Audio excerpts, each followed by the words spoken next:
Isang pinagpalang araw po ng Sabado muli sa ating lahat. Muli po narito po ako, ang inyong pong abang lingkod, upang muli po ay ipahayag ko po sa inyo. Ito po yung special na mensahe po ng ating banal na Espiritu Santo para po dun sa kinauukulan na hindi ko na po iisa-isa rin dahil alam ko po na alam nyo po kung sino po kayo, para po dun sa mga tumutugis po sa sinasabi po ninyong ang babaeng putian.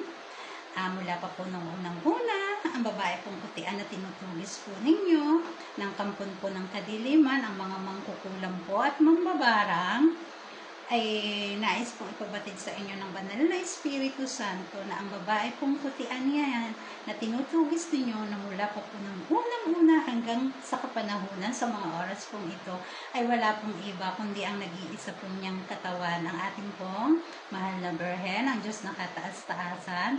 At yun nga po, ang babae po niyan ay ang atin din pong nag-iisang inang kalikasan. Kung paano po siya mababansag ang inang kalikasan, doon po sa banal na libro, nandun po ang kapahayagan niyan. Sa mga susunod po, ibabahagi ko po sa inyo yan.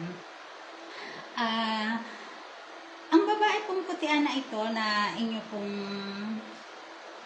labis na pinag-iinitan mula nung unang-una, ayun nga po, ang nag-iisang katawan ng ating banal na Espiritu Santo, ang inang kalikasan. Yan po ang dahilan kung bakit wala pong tigil yung pagwawala po ng ating kalikasan. Dahil nga po siya yan, dahil siya sa kanya nagmula ang kalikasan, lahat po ng ginagawa ninyo sa babaeng putian na yan, ay konektado po sa kalikasan. Kung halimbawa po na sa sobrang pasakit po na ginagawa ninyo sa kanya, ay nandun po ang pagluha ng babaeng putian, matindi pong pag-ulan sa buong kapaligiran. Buong mundo po to, dahil buong mundo po ay meron po niyan mangkukulam, mambabarang at manggagayuma. Dahil nga po sa tuwi pong titingnan po ninyo kung sino po ang banta sa inyong kapangyarihan, lagi pong rumirehistro ang nag-iisa pong mukha ng babae po sa kataas-taasan. Ang babae pong nagtataglay ng magandang mukha, maamong mukha, hindi po mabata at hindi po tumatanda. Yan po ang dahilan kaya po mainit ang mata ninyo sa kanya. Dahil nga po ang babaeng putian ay busilak ang kalooban, natural po na ang kampo ng kadiliman kahit wala po siyang ginagawa, nagngingit-ngit pag nakikita siya. At isa pa nga po, lagi yung mukha niya ang rumirehistro po kung sino po ang banta sa kanila.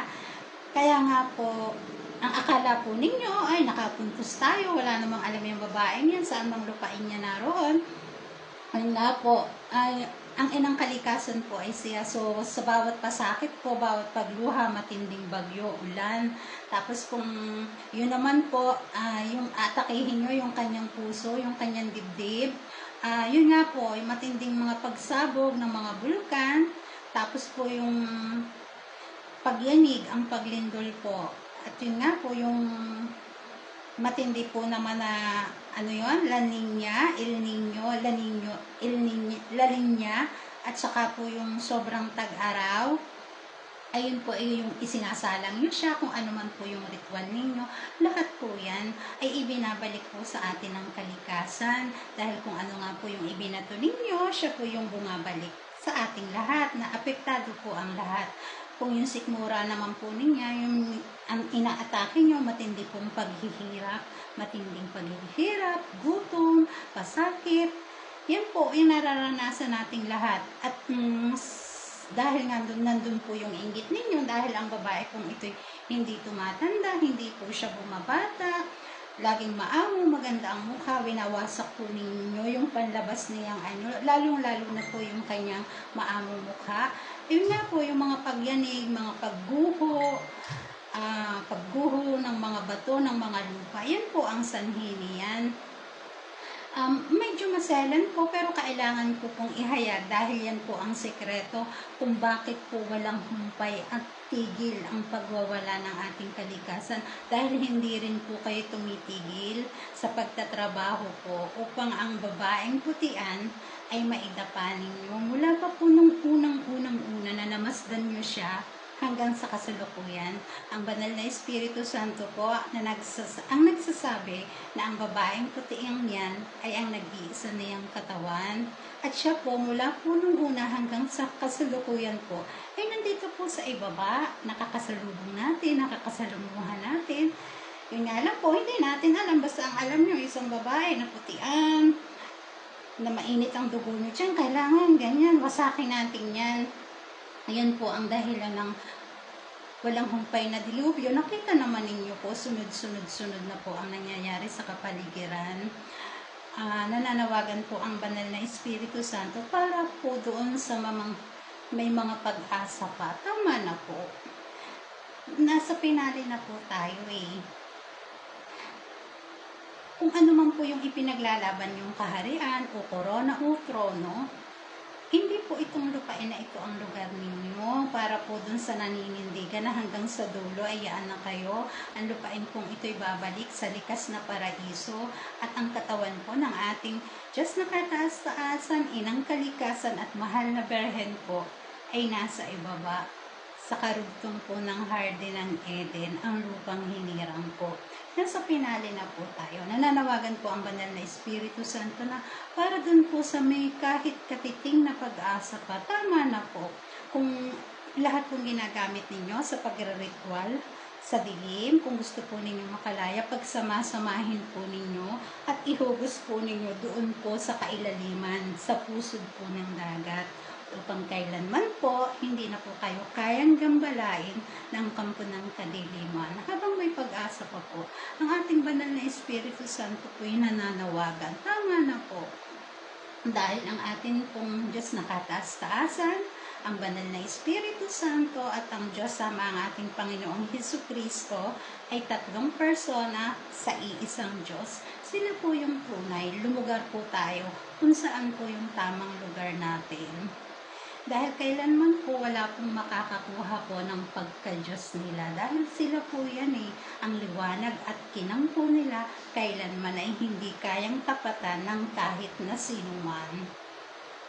Ang banal na Espiritu Santo po ay ang nagsasabi na nandito na po tayo sa pinali. Kulang pa po ba ang COVID-19? Ang banal na Espiritu Santo po, July 16, 2019. Direkta na pong nagpaparamdam sa ibaba, pero sa halip po na maging mahinahon ang lahat, ang kanya pong nag-iisang katawan, tinugis ninyo. Sa pagtugis po ninyo ay sumambulat po COVID-19, kung ano-ano, ang lahat po ng salot, milyong tao ang nawala sa mundo. Wala pong makapagtatago sa banal na Espiritu Santo at kailanman po hindi siya ang nagpataw ng kaparusahan o pagdurusa sa lahat po ng lupain na ito. Ito po'y bunga ng pagiging gahaman at inggit ng kampon po ng kadiliman na ang nais nga po ay sila ang maghari, sila po ang tanghalin na pinaka. Kaya po, medyo maselan yung mensahe, pero sino po ako para hindi ko ipahayag. Ako po yung napagtutusan lamang, medyo mabigat, pero yan po yung katotohanan. At kung ito po ay hindi ko ipahayag, sino pong makakaalam? Palagi pong ang sisi ay sa kanya. Tama na po ang parusa. Ang kampon po ng dilim, ang wala pong tigil sa pamamarusa sa nag-iisang Diyos na kataas-taasan.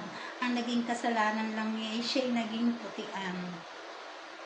Yun lang po, ang ating pong Diyos na kataas-taasan nung nakihalubilo sa atin dito sa ibaba, wala pong alam, burado po ang kanyang kamalayan kung sino lamang po siya. Hanggang sa dumating po yung oras na ito na nasa kapanahunan na, ngayon lang po siya ginising ng kanyang Espiritu Santo. Kaya, ihahayag ko po yan at iisa-isahin ko po yan sa inyo. Bato po ang puso ng hindi luluha sa tindi po ng hirap at pasakit na dinanas po ng mahal na Berhen sa lupain ito. Hanggang sa muli po, ako po ang inyong abang lingkod. Maraming pong salamat. Wala po akong pinakikilala na kahit na ano. Isang simple at hamak na tagapamahagi po kung ano po ang mensahe ng ating banal na Espiritu Santo. Hanggang sa muli po. Bye-bye. Paalam. Mabuhay po tayong lahat. Bye.